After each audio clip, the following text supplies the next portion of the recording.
What's up? Sorry I'm a little late.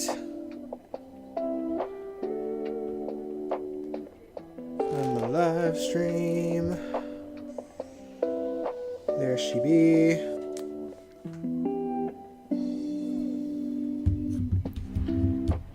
How are y'all doing?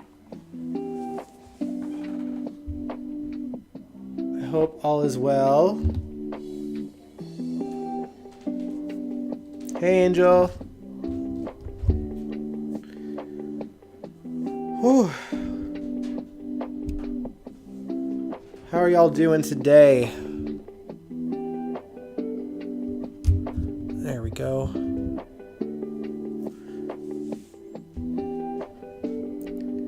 Hello, hello, hello. Happy Sunday evening, y'all. I hope you guys had a good weekend.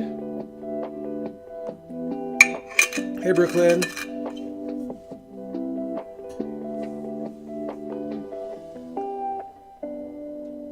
The Chiefs are going to the Super Bowl and I have COVID. Oh no! I mean, oh yes for you, but oh no!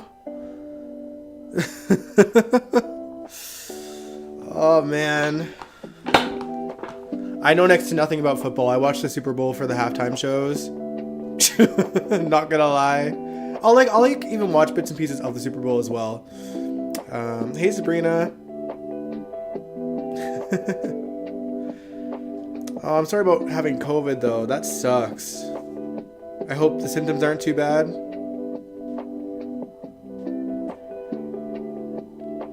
Here's hoping. Here's hoping.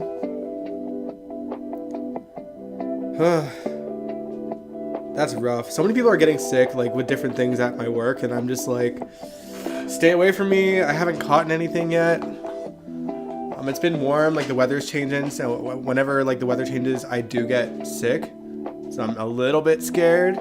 I'm, like, trying to enjoy the fact that it's 10 degrees Celsius, which is way above below zero, which we've been having for, you know, over a month. But man, I don't know. With everyone getting sick, I feel like everyone's just coughing, like, not even with their mouth, like, covered and stuff. Oh, you and your dad have COVID. That sucks. Been in the house all weekend. Man, I've been at home all weekend too, by choice. But I don't know. Kind of wish I went out at least outside for a bit. Only really got like fresh air in my backyard for a bit.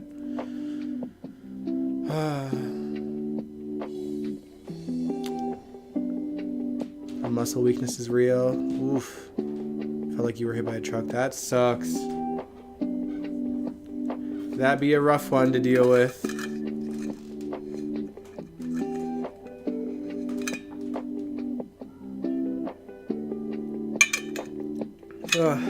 Well, hopefully I can distract you with this live stream a little bit. Cheer you up, make you feel a little bit better by talking about our favorite soap, GH, General Hospital. Oh, man. But yeah, what's up, everybody? Welcome to General Hospital MV, my GH after show. Something was in the water in Port Charles this week, and her name is Revenge. Everybody in Port Charles wants her. Nina does, Esme does, Drew does, Carly does, Lucy does, Tracy does, and they are all willing to do anything to get her. Oh man, we're going to talk about all of it, of course. Before we get into the Revenge Plus, we'll talk about the other stuff. You know, start at the shallow end of the pool and go deep diving into the deep end at the end. But there's so much to discuss today. It's crazy. Hey, Sandy. Oh, man. Yeah, I'm ready when you guys are. So we'll talk about the little stuff, and then we'll go into the bigger stuff. And not that the little stuff is like, you know, super interesting, and it's not even that much to talk about, but there's enough little stuff that went on this week to get into before we get into the meat and potatoes of the show. And we'll try to make it from like least interesting to like most interesting, just so we can get all the boring stuff out of the way. That way, if there's anyone late for the live stream, they can kind of, not feel bad about missing some stuff. The downside to being early, right? Sorry, y'all. First up, we'll talk about Cody. Because there's not really much to say about him, honestly. Hey, Jake.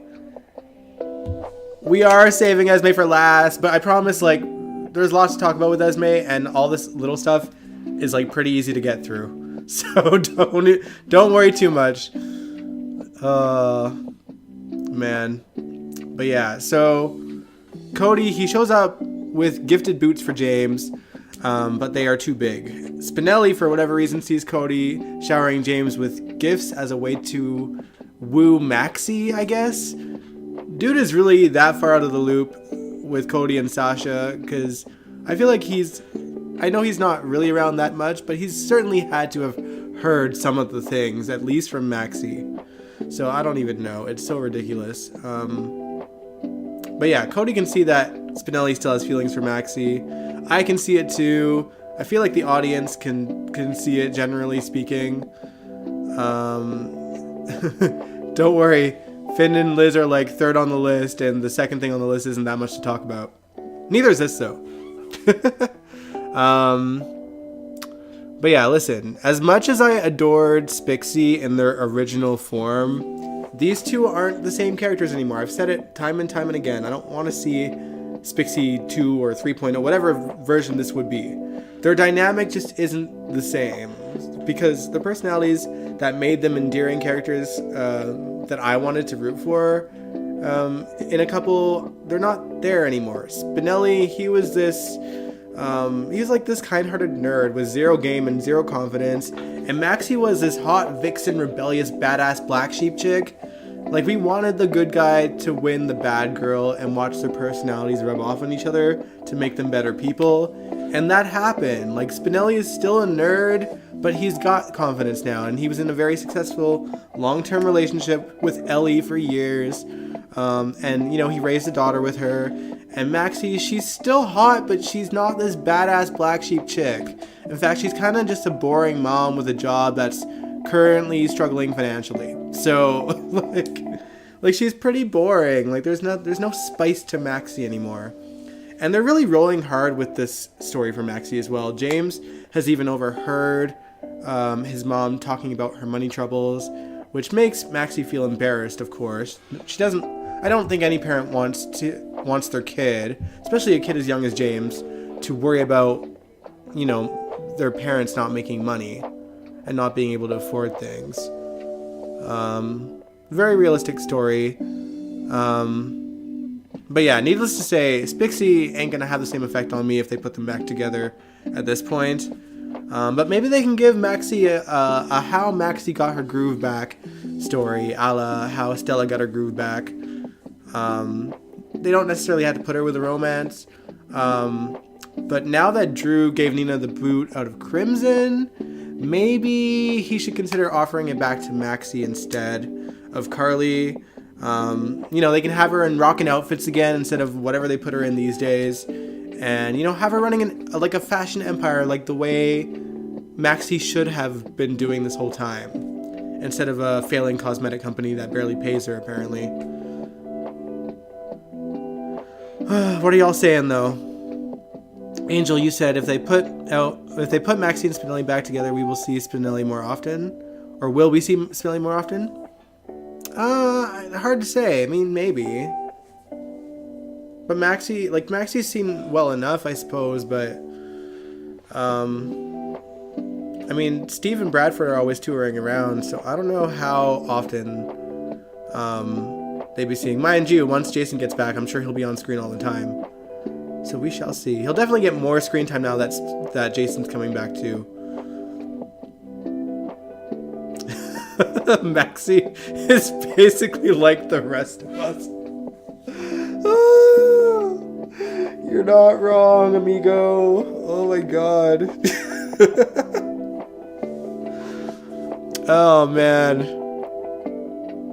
Remind me of my childhood stories like that. So none of her baby dads left nothing for their kids. You would think that Nathan did. Peter, I don't know. Probably not.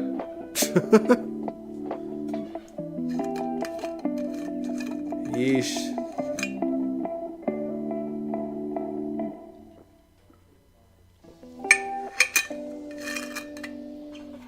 Anyway.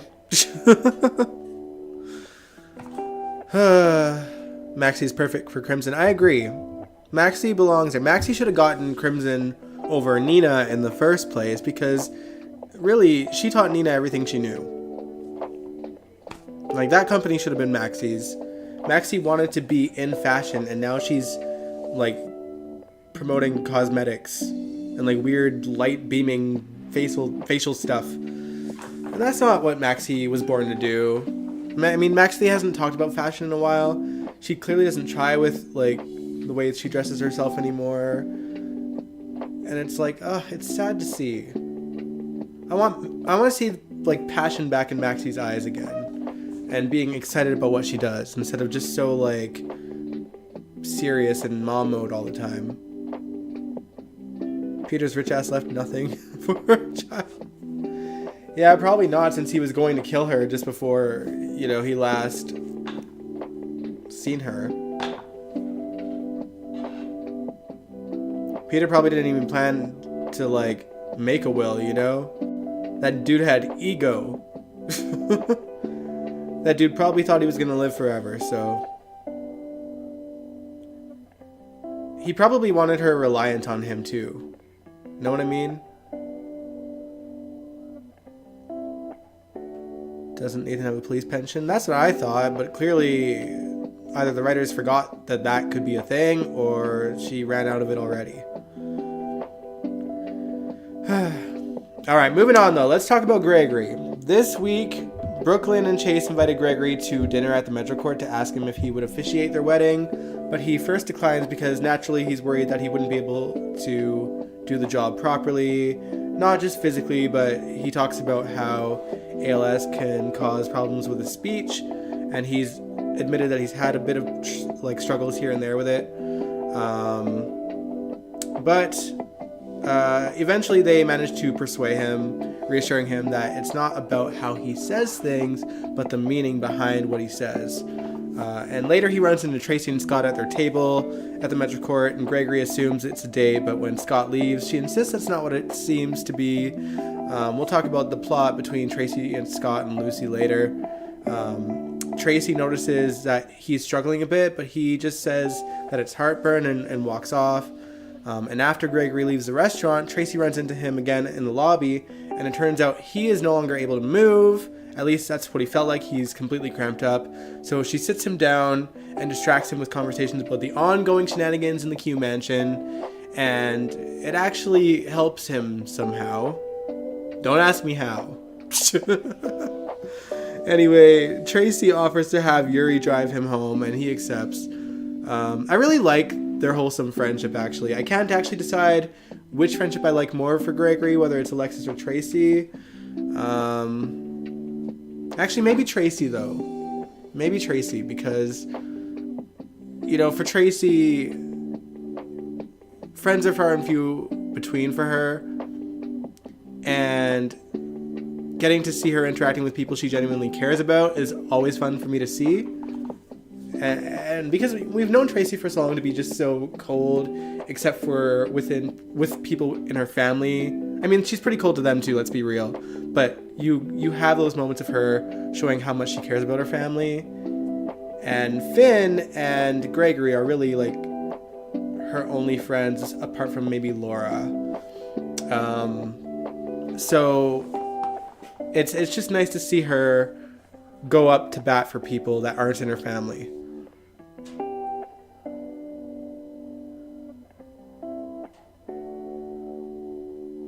What are y'all saying? He left Britt the necklace. Oh, that's true. You're right.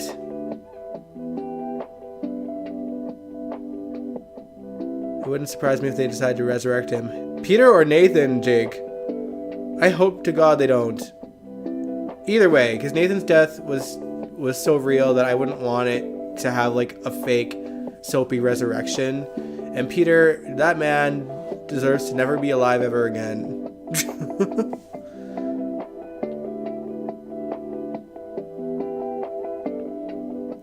Police branches are enough for the big house like that. Peter had a will because that's how Britt got the necklace. You're right, I forgot about that. What did he leave for Maxie then? I can't remember. Or did he leave something for Maxie and Maxie just donated it because she didn't want his money? Because that would make sense. Tracy is better for Gregory. I don't know about... Like, if we're talking about romantic-wise, I don't want Gregory with anybody. Because we know he's dying, and it would just seem like cheap fodder for, like, extra emotion at this point, when he's clearly, like, dying soon. Hey, SLJ.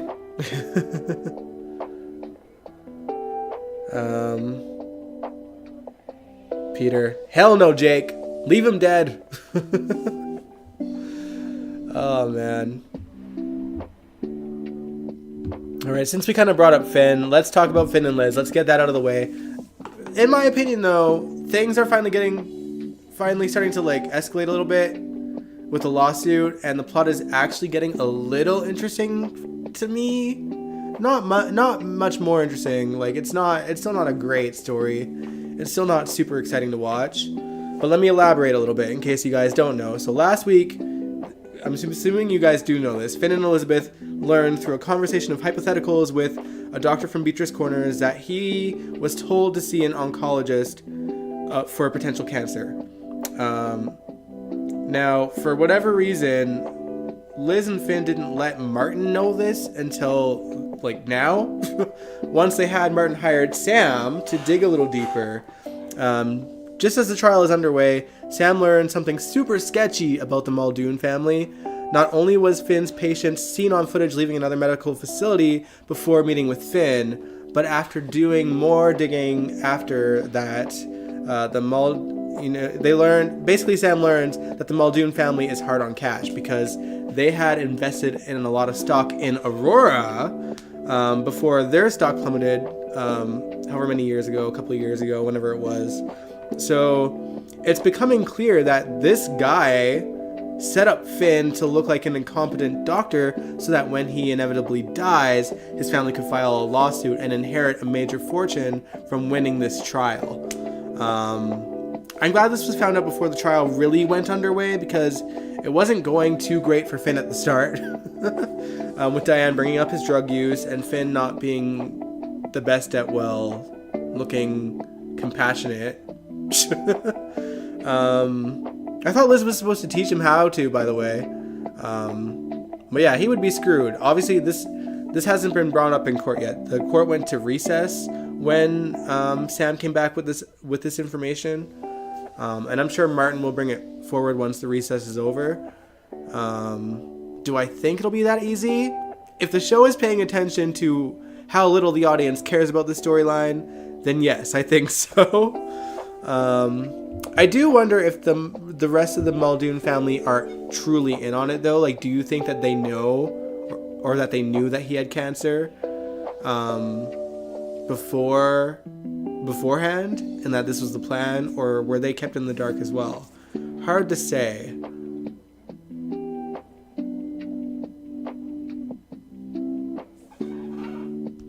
Oh, I'm missing so much of the chat, y'all. Would Max even accept any of Peter's money? See, that's what I'm thinking. I feel like she gave it away. Maybe I'm remembering that wrong, but I swear something to that effect might have taken place. And I wouldn't blame her either. Sad waste of a very talented actor, Gregory Harrison. Yeah, I mean, they really gave him the story because of the storyline that Gregory Harrison had in the series Touched by an Angel back in the 90s. They knew he could play it. There's just a longer version of it. Don't think they said what he left for Maxie. Maybe. I feel like he had... I don't know.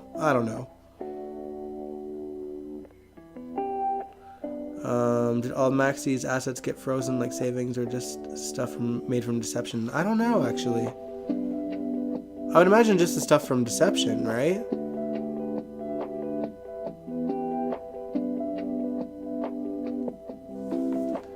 We'll see if spoilers play out, Brooklyn. Like I said, I don't read spoilers, so I just try to, enjoy the show. Minus acting news. And we did get some this week, by the way. We'll talk about that later, too. Diane was leading the witness. Oh, hold on. Another thing, Carly has ruined another life. Michael Knight has got to get rid of that stupid Colonel Sanders Southern accent. Oh, man. Another thing, Carly has ruined another life. Diane was leading the witness, badgering the witness, and was very unprofessional. Yes, she was.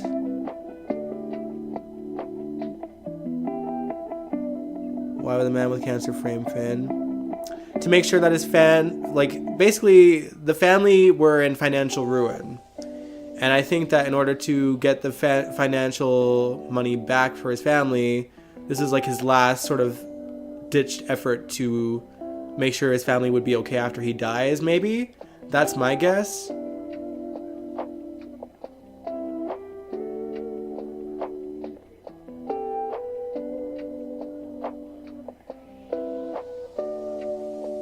Yep, DG, we'll talk about that later. I'm stoked for Eden's return, though. Hey, Jacarius.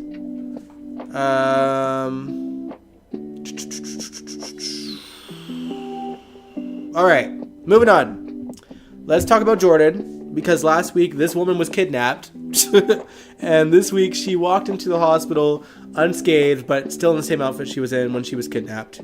TJ and Anna, who had gone up to TJ asking if he had heard from her, fearing the worst, were both relieved to see her, of course.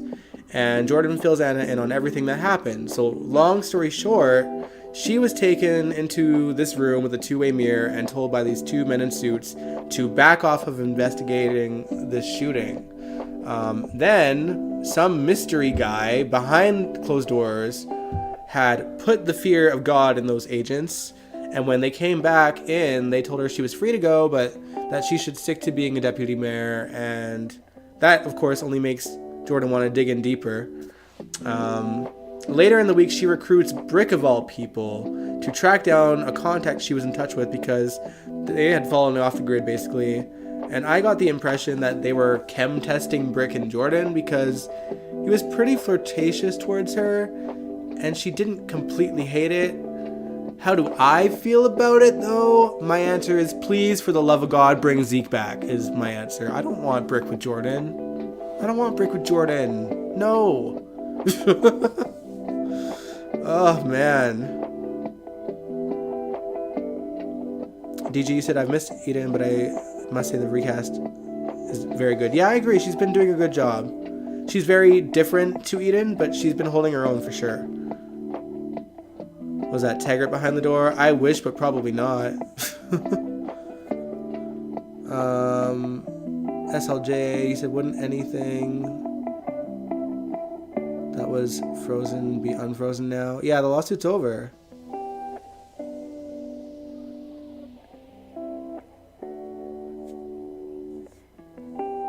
Where are you, Zeke? Indeed, where did he go? Oh, man. But anyway, this contact had originally given Jordan a tip on a recent shipment of unmarked guns that were supposed to go to the WSB, and eventually we learned from Brick that her contact's call was traced to a cell tower near Pentonville. And Jordan and Anna realized that there's a good chance that her contact may have actually been John Brennan. So it looks like we've not seen the last of this man, and a bit of casting news that I heard about is that we're going to be seeing him again very shortly. So we're not completely done with John Brennan, and that makes me very happy. That man had too much charisma and potential to just usher him off in record time, honestly. So if we're getting to see him more, I am happy for it.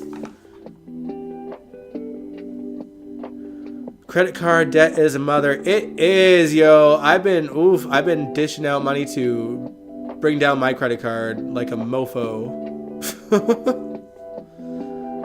Which is not easy, but I'm managing. It's not easy because my credit card was like 10,000, and like it was pretty close to the max, especially like towards the end of last year. But you know, I'm making waves. Progress. It's happening.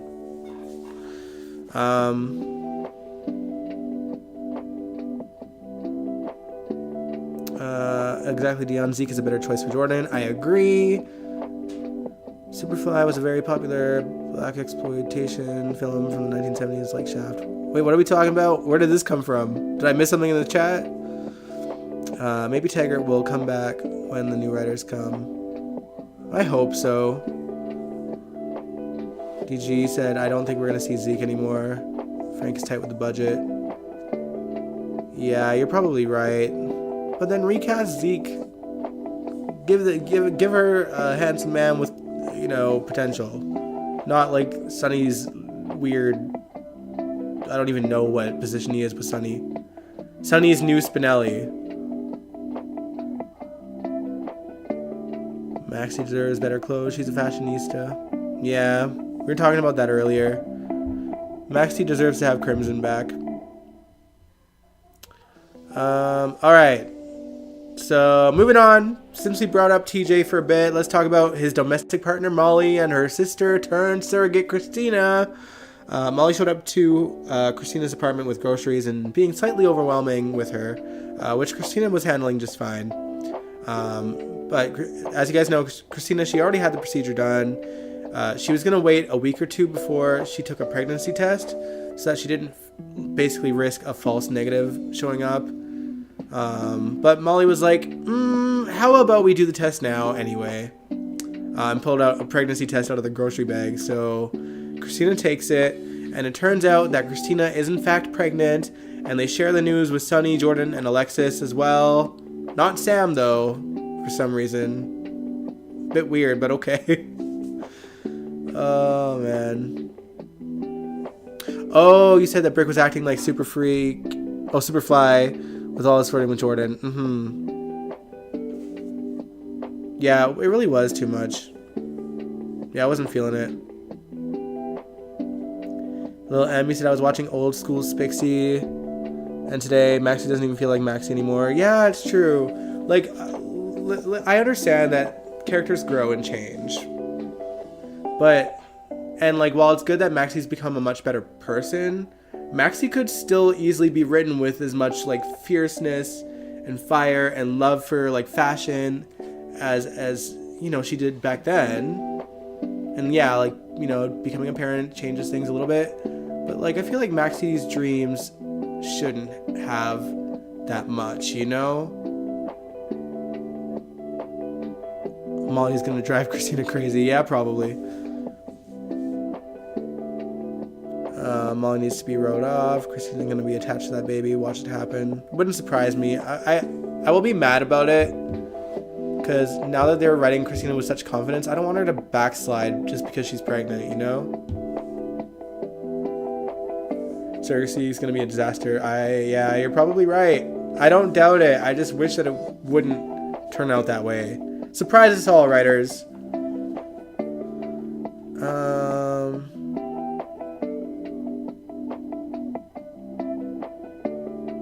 Christina can just keep the baby after this.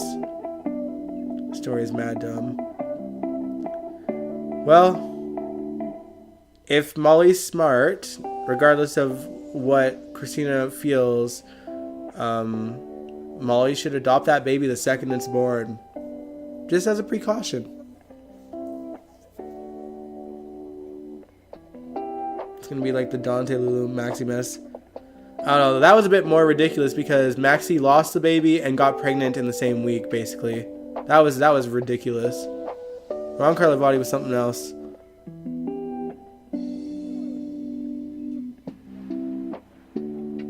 I get it, DG. Alright, let's move on from that story then. We'll talk about, just to like wrap things up on the Ashford side of things, let's just quickly talk about Curtis.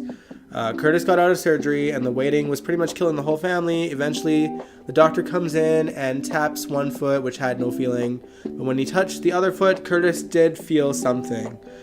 So it looks like Curtis may be on the road to walking again. I guess we'll see. But at this point, I'm sure Donald Turner is going to be like relieved to get out of that chair. So maybe they'll speed things along a little bit. I'm sure he's ready for the story to move forward. Once he checks out of the hospital, he gets the ball rolling on Trina and Spencer's going away party. That was filled with tears and cheers, which will be nothing compared to what I'm willing to bet Trina and Spencer will have to deal with when they get to Paris. More on that later. Not much later, don't worry, we're almost there. Oh man. I may not like Alexis, just let her be a lawyer again. She might as well be. I know that it's hard to come back from what she lost her license to, but someone can call in a favor at some point. She's got connections. Curtis will be walking by Thursday. We shall see. That story took a nosedive after after they decided to use Christina's eggs. Yeah, you're probably right. What if Christina has twins? Oh man, I didn't even think of that potential madness. Let's not have that happen. Miss Alexis has a lawyer. I do too. Alright. Now let's get to the revenge plots. We'll start with the minor one, which is the Lucy Tracy Scott stuff. And then we'll get into the Nina and the Esme stuff, alright? Because I know that's what y'all have been waiting for. So to get the minor revenge plots out of the way, Tracy basically has Lucy and Scotty right where she wants them. And on top of that, while barely lifting a finger, Tracy humoring Scott while Lucy watches them from close by in the Metro Court is also affecting Lucy's relationship with Martin because he was feeling some type of way about her eyes being locked on the two of them while they were having their own dinner. Now, keep in mind, Tracy did get in his ear about Lucy and Scott at some point, but Lucy certainly didn't do herself any favors, especially when she opted out on telling him what she was really up to. And he had asked her straight up, like, what are you hiding? What are you up to? And she refused to tell him when she could have easily. And had she done that, she might not be in the doghouse at the moment.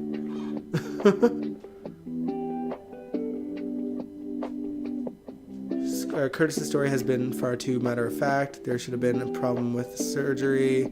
Curtis nearly dies and he eventually is forced to walk again when his assailant traps him weeks later. Maybe. But I feel like because we're in a weird transition, like we know that the writers have been fired and Elizabeth Corte and Patrick Mulcahy, I'm probably saying that wrong, they've been hired. So they're probably trying to get these stories wrapped so they can have a fresh, clean slate. I'm hoping, anyway.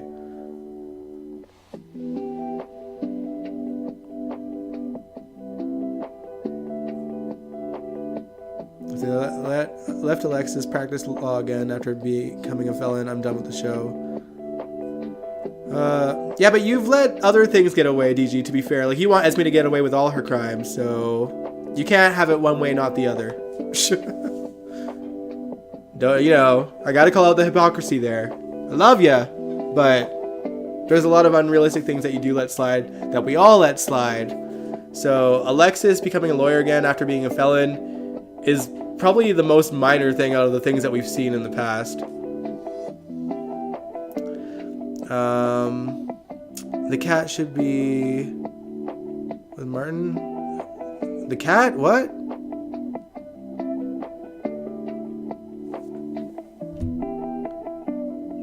Patrick created the Carly character. There we go.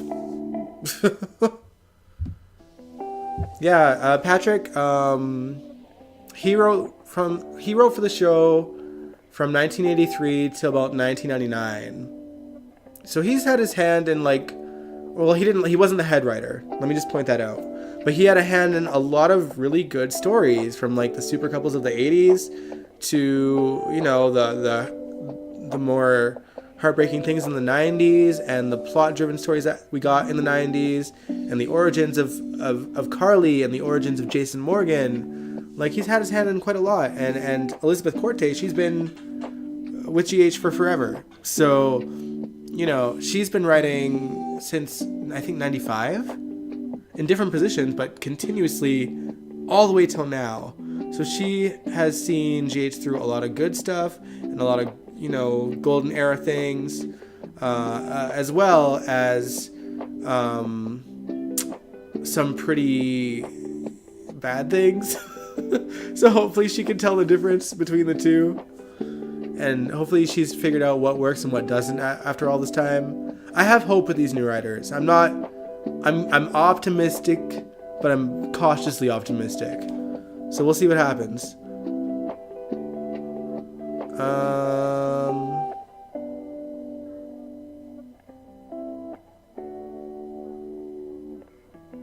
I don't know what you mean by the cat, though, Kaiwan.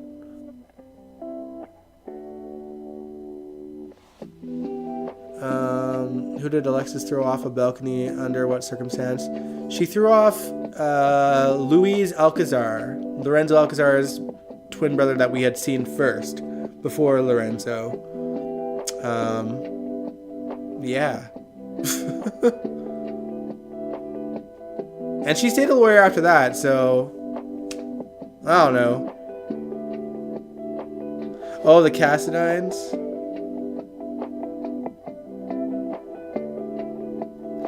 He should have replaced Luke with this character.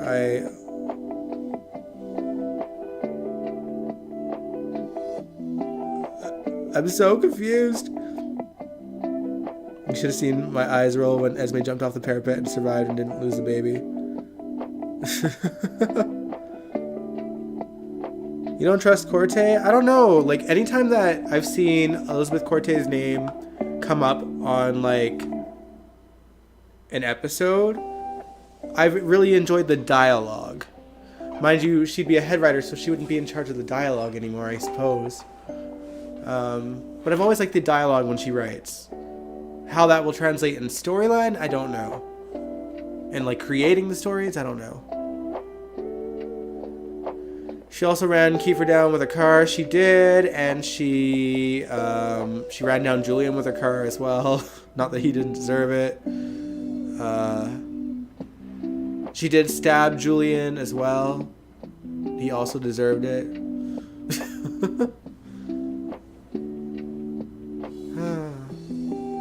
Really, she got let go from her position as a lawyer because she ended up in a relationship with a client.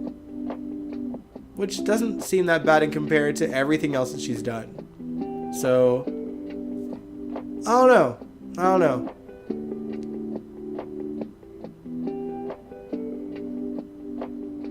I think at least Patrick and Elizabeth will respect the history and handle it better than Chris and Dan did.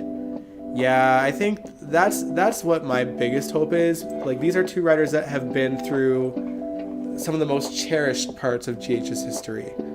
Like, obviously, from the 60s to the, you know, early 80s, they weren't around for that. But, you know, 83 to now, there's a lot of history there that we do care about and that we want to get right. Mind you, we have to also kind of remember, and, like, at the perspective, we, of course, know the history because we watch the show every day. You know, we're fans of the show. We stuck around for all this time. We can look back on it on YouTube. Whereas the writers are constantly just having to write and write and write and write. They're probably not watching the show, so they probably forget a lot more than we do. So I am not saying that they're gonna do a bad job with the history, but there's always gonna be a chance that they get the history wrong and change the history for their own gain as well.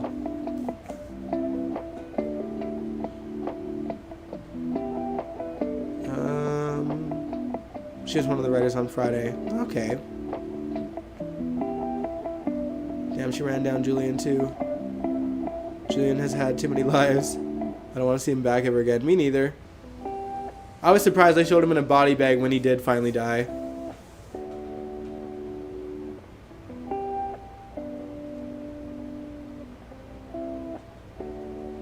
Yeah, I mean, ultimately, I think they want to do a good job. I think any writer that comes in wants to do a good job. No writer comes in wanting to do a bad job with the show. Like that's what we're cynical people because we've seen our soap get garbage writing many times.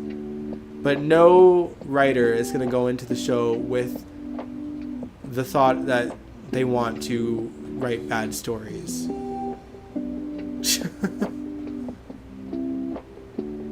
How did Julian die the last time? The bridge with him and Sonny collapsed. And that's when Sonny ended up in Nixon Falls and Julian ended up in a body bag. when Jason and Carly were looking for Sonny, they found Julian's body instead. Am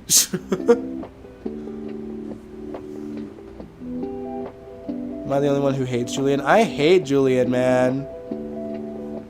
Well, he got shot, but the bridge also collapsed. So probably both killed him. He probably drowned and got shot.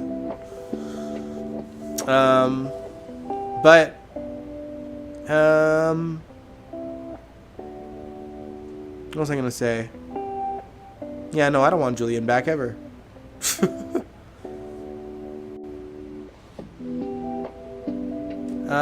Anyway, just to wrap things up on the minor stuff, Brooklyn also filled Chase in on why she's scheming to take the company away from Tracy to give it to just Maxie instead of Maxie and Lucy. She hated what Lucy said to Tracy about being lonely, so she's simultaneously getting back at Lucy while also getting back at Tracy for stealing the company in the first place because she still loves Tracy. Honestly, the Quartermains are a special breed of human that are morbid and twisted. And Brooklyn is no different. Alright. Now, are you ready for the big stuff? I'm ready to talk about the good stuff. We'll talk about Nina first, and then we'll wrap things up with Esme. Oh, man. I want them to recast Brooklyn. I just want Brooklyn to sing again. If they have to hire someone to sing for her, I'd be okay with that. I like Amanda's acting. Do I wish she was played by someone with a singing voice? Yes. But GH isn't the first show to use someone else's singing voice with an actor that can't sing.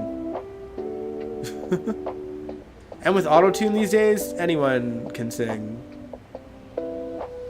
Or so GH thinks, because we hear it in the nurse's ball every year. Hope Curtis does not walk again, so fake. I think he will, though. I think he will.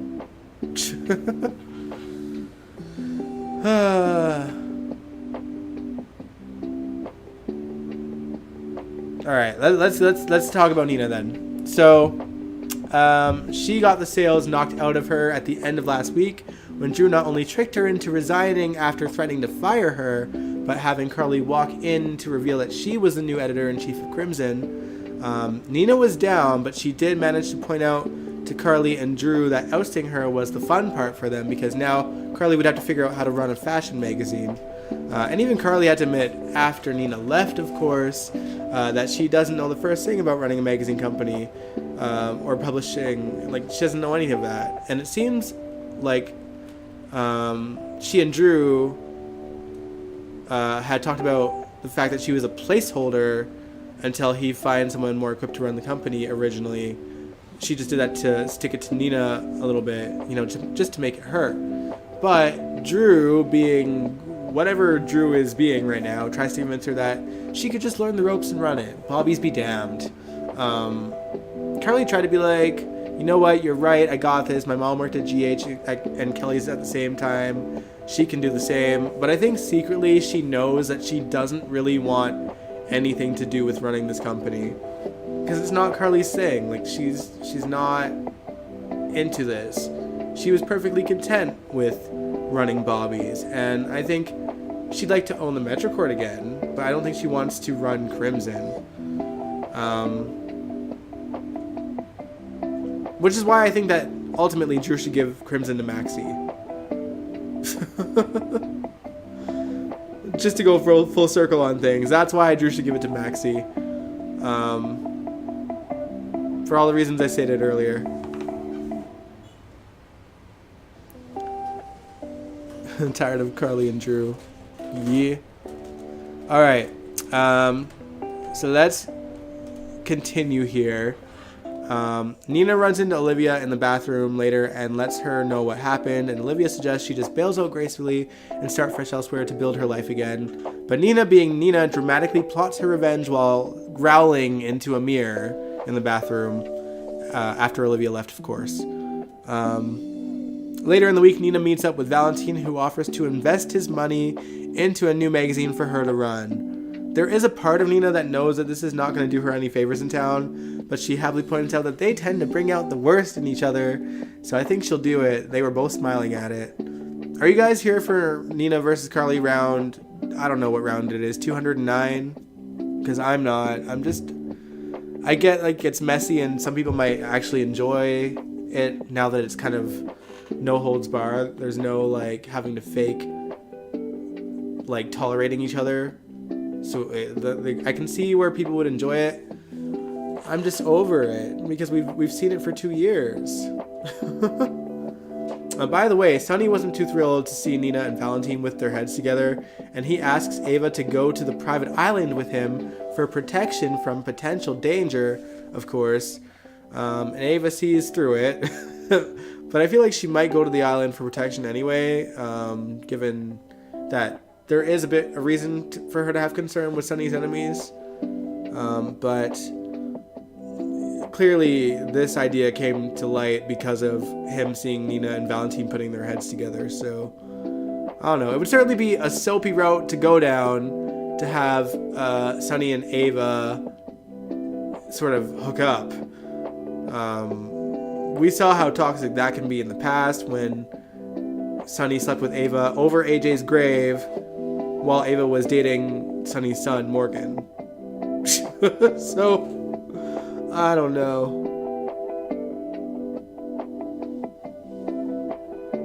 What are y'all saying?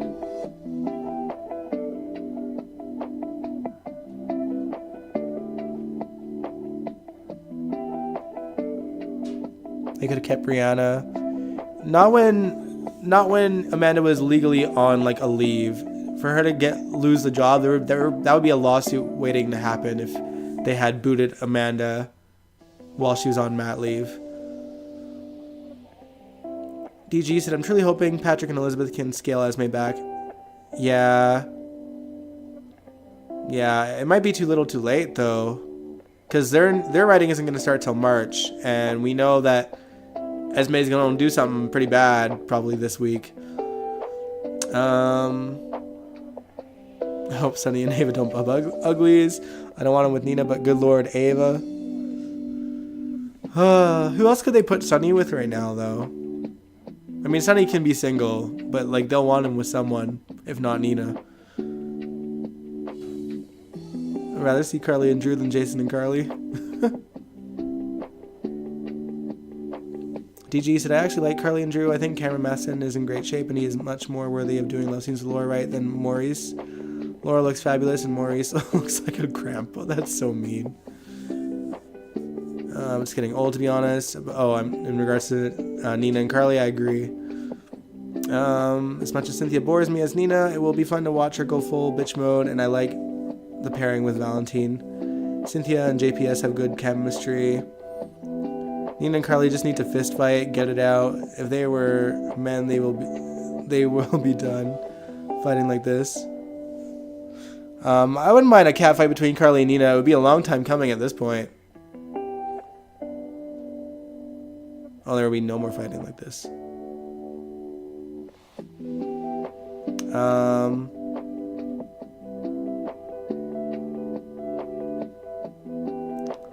Why don't Laura tell Esme to go to the police? We'll talk about Esme in a second.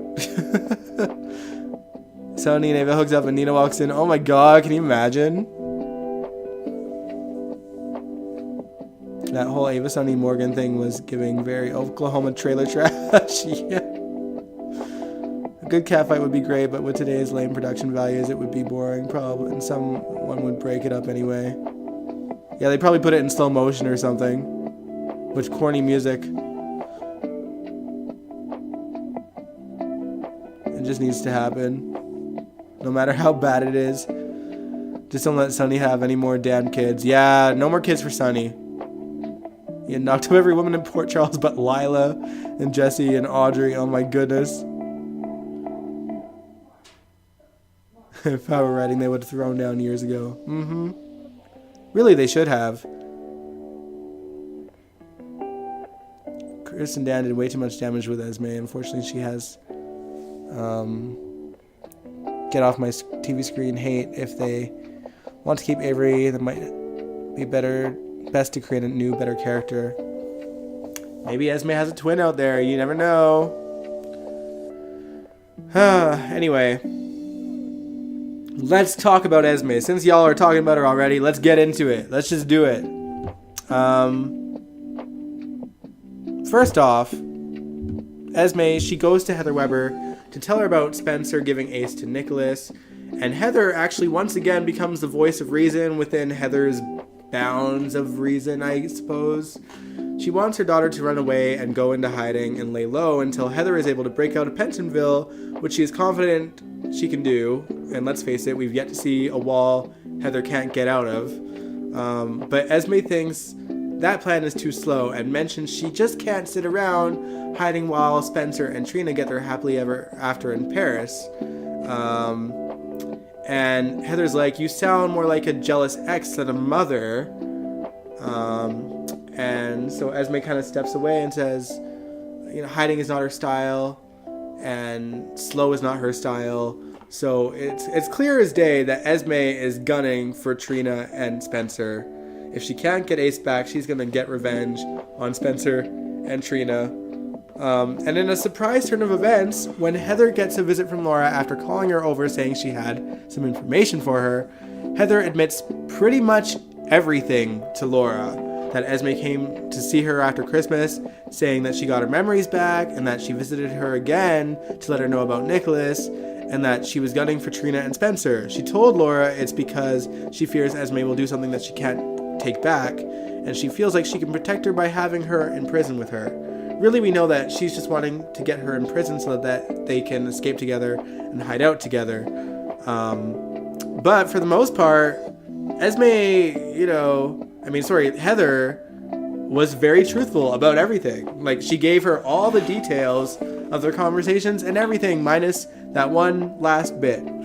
And Laura, who is frantic, wants to have Esme arrested before she harms someone, but it's already too little too late, because while she was talking to the PCPD, Esme was setting a plan in motion. She was at work looking for the company's credit card, and to book herself a flight somewhere. But while she was searching, Kevin showed up to check in on her and give her some uncly advice, as he does, not knowing that she may have had her memories back yet, clearly. I don't know if Laura would have brought that up to him at that point, that it was a possibility, but it didn't strike me as that he knew, And while Kevin is talking to her, Esme knocks him out cold, which I feel like she didn't have to do, but she did it. And when the PCPD and Laura find Kevin in there, evidence is found in the form of a letter from Esme's nanny, Maggie, who apparently is in Toronto, Canada, and wants to see her. And the credit card statement shows a bus ticket to Toronto, which Dante and Chase are making their way to track her down. And I can't recall if they checked Esme's credit card or if they saw the work credit card, because I'm sure if they only checked Esme's, that they're going to not notice that the company credit card might have a flight to somewhere. It's so ridiculous to me, because Laura is relieved because, in her mind, Spencer and Trina are safe. They're in Paris now. There's a whole ocean away from them. And she even calls them to update them, saying that Esme's ran off to Canada and that the police are tracking her down as they speak. And I'm sitting here like, Laura done lost all her smarts. Heather legitimately just told you that she was plotting revenge on Spencer and Trina, and that she was gunning for them. Why on earth would you just believe that she's on her way to Canada to see the nanny? What? Are you joking? Oh, I wanted to knock her on the head. I swear. And I'd say, since we know that Nicholas Chavez is on the verge of leaving, if you guys didn't see in the chat earlier, his last day is Wednesday on the show before he's off shooting the series Monster, which he is, to be fair, already shooting. We've seen pictures of him on set, but obviously in terms of shooting time, he would still be airing at that point while he's working on the set over there. So this is his last week, y'all, until God knows when.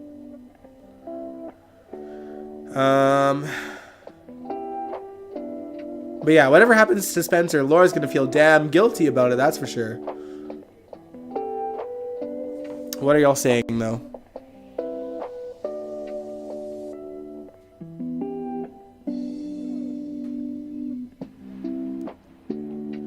Absolutely loved Ava seducing Morgan. I think Maura West has aged great, and having her character written as a conniving cougar I thought was great. Yeah, I didn't hate it. Hey Nathan, he said, sorry I'm late, but just want to give out a shout out to my 49ers for winning the NFC Championship. Super Bowl, here we come. I'm more excited for Usher.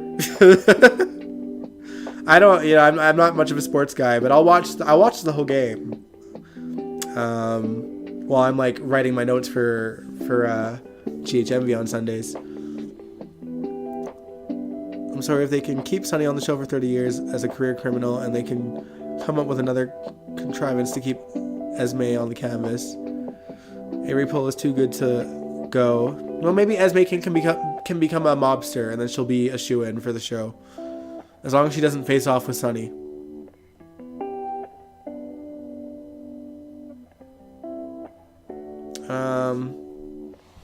Oh, good night, Chikarius. This whole bashing was unnecessary. Yeah, it was. All she had to do was wait until he left. Yeah, exactly. It was so stupid. Oh, man. It took Kevin being clunked in the head for Laura wanting Esme locked up. Yeah, it also took, like, Kevin getting clunked on the head for Kevin to just be back on screen. Oh, man. They finally bring him back and he just gets clunked on the head. And into some kind of weird coma.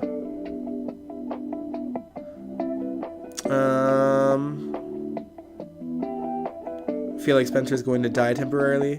Maybe he'll be put in a coma as well. Laura has been dumbed down all year to prop Esme. It's so disrespectful to Jeannie. Yeah. And to the integrity of Laura and who we know the character to be, because I feel like, especially since they brought Laura back, I know they've like ushered her off and on a little bit here and there, but when they first brought Laura back, when Luke's exit story was happening, they wrote her to stop being a wallflower and needing a hero to like a competent, strong, smart, intelligent woman that can hold her own on her own. And they've kept that up for the most part all these years until now, and that's what's frustrating. There's a photo of Sam, Dante, and Christina wearing all black in Windermere. Oh boy. There was nothing wrong with Laura showing grace to Esme. The problem in the writers are making her stupid enough to actually trust her blindly. Yeah, that's what I'm saying. Like, the grace towards Esme makes sense to me. The gullibility she had is ridiculous, especially after Spencer like straight up told her like she's got her memories back, and she was like, oh, what if you're wrong? Girl, Spencer knows her better than anyone. He's right, and now she knows he's right. Yeah, she's forgiving because she's made some huge mistakes in her youth. Yeah, it's true. Yeah, it's all true. She's done some heinous things in her past. So she's like writing her as compassionate towards young people that make mistakes is on brand, but having her be completely blinded by someone who's like clearly playing her is not on brand for Laura. Especially when Esme started doing things on her own, and the way that she reacted when Laura told her to turn herself in, and how she reacted when turning herself in didn't do her any good. Like, that should have set off some alarm bells in Laura's head, and the fact that it didn't was pretty frustrating.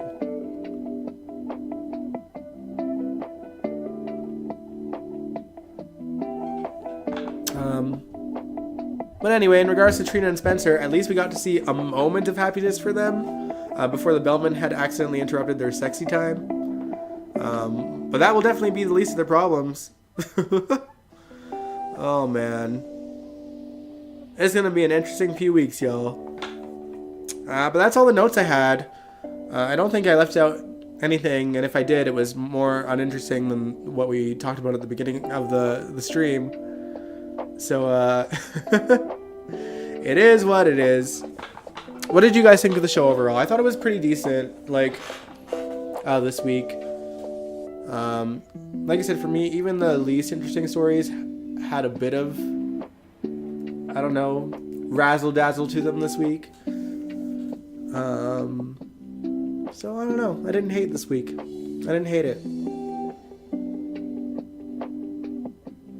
But I hope y'all, had some at least good moments this week watching the show. And I hope it gets better next week, too. And I think it will.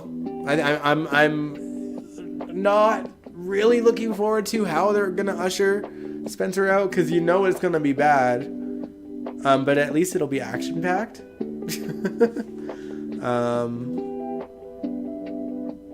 But yeah, it's certainly going to write Esme into a corner for sure.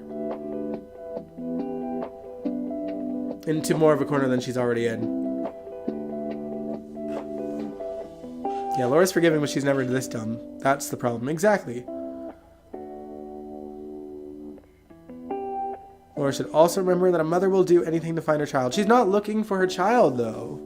She's just going after Spencer and Trina. So, I mean, I think the situation with this is that Esme already knows what she's up against. The mayor of Port Charles / Nicholas's mom couldn't find Nicholas, right? So she knows that she's not going to have any luck because she has no connections to help her. So I don't know. She knows that she's not going to find the kid, but she should have played the waiting game so that Nicholas would show himself again.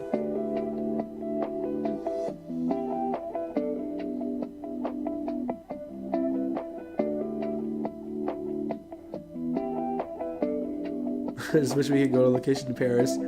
I do too. Instead we get those generic royalty-free outdoor shots of Paris and Toronto that you can literally just use anywhere at any time.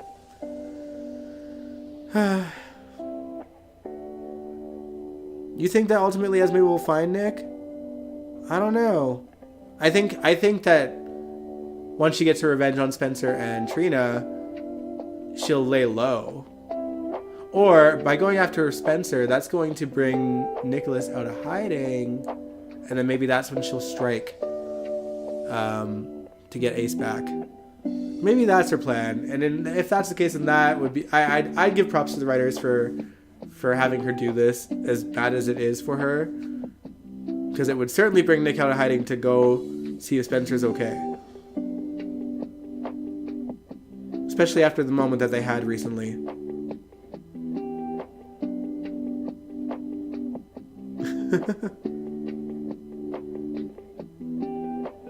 Oh, good night, SLJ. Tabiana Ali is going to get her Emmy wheel this week. Oh, speaking of Tabiana, it's Tabiana's birthday today. Hey.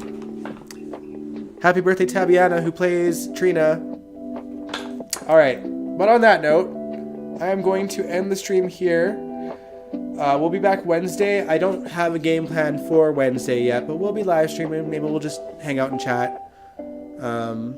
I don't have like a reaction idea just yet.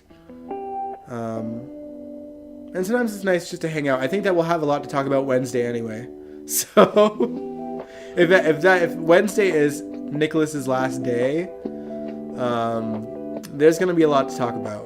So it'll be a hangout stream. I've already decided this. We're gonna hang out and talk about it. All right. But anyway, I am going to end the live stream here.